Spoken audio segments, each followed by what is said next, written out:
Madame, Mesdemoiselles et Messieurs, bonjour et bienvenue encore sur notre chère émission. Je sais que ça fait longtemps que vous ne nous avez pas vus encore ici au Royaume-Uni, presque une année. D'abord, je tiens à remercier tout le monde qui nous a appelés, qui nous a écrit, les gens qui nous ont demandé pourquoi on ne tournait plus les émissions. Ce n'est pas qu'on ne tournait plus les émissions. On fait des émissions, mais les émissions ne passent plus ici, pour des questions peut-être de marketing.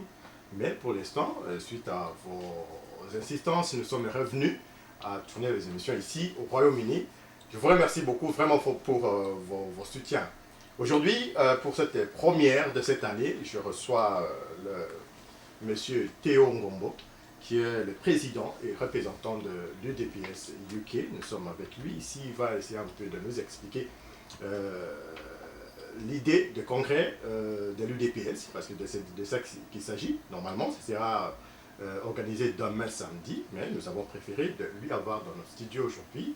Monsieur Théo, que je remercie beaucoup d'être venu. C'est Théo, bonjour. Bonjour. Je vous remercie vraiment beaucoup d'être venu, d'avoir accepté mon invitation. Comment ça va? Oui, sinon nous allons bien.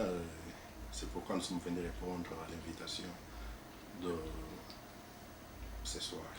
Alors, les partis. Comment ça va, les partis de M. Titi? Le parti aussi va très bien. C'est pourquoi nous avions lancé les invitations à nos compatriotes congolais en général, et puis particulièrement aussi à nos combattants de l'UDPS pour lancer les activités de collecte de fonds pour l'organisation du premier congrès de l'UDPS. Bon, oui, justement, nous avons vu l'organisation du premier congrès pendant que, moi je constate que l'UDPS a commencé depuis le 15 février 1982 au 15 février de cette année. Déjà, vous avez fait 26 ans d'existence. Effectivement. Et alors, vous n'avez jamais tenu un congrès avant? Oui, effectivement, ça fait 26 ans que l'UDPS fonctionne. Et c'est la toute première fois que le congrès est convoqué.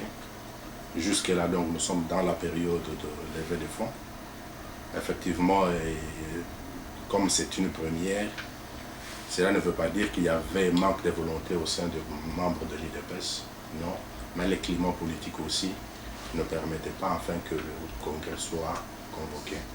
Mais actuellement, je pense que tout est mis en marche afin que le congrès soit organisé.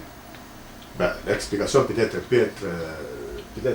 trop courte, mais en fait, quand on voit avec 6 ans quand même, vous savez, moi quand même j'avais déjà lu les statuts de l'UDPS, et que le congrès étant quand même l'organe le congrès est le plus important, et que pendant 26 ans, vous n'avez pas organisé un congrès. Et que le congrès est l'organe suprême du parti, mais vous n'êtes sans oublier que, premièrement, si nous prenons un exemple, que le quartier général de l'UDPS, notre permanence, a été attaqué par les gens du gouvernement. Alors, organiser le congrès, il faut premièrement sécuriser les gens qui doivent venir. Et vous êtes sans ignorer que le pays vivait dans une période de dictature pendant très longtemps. Depuis 1982, l'UDPS travaillait dans une période de clandestinité.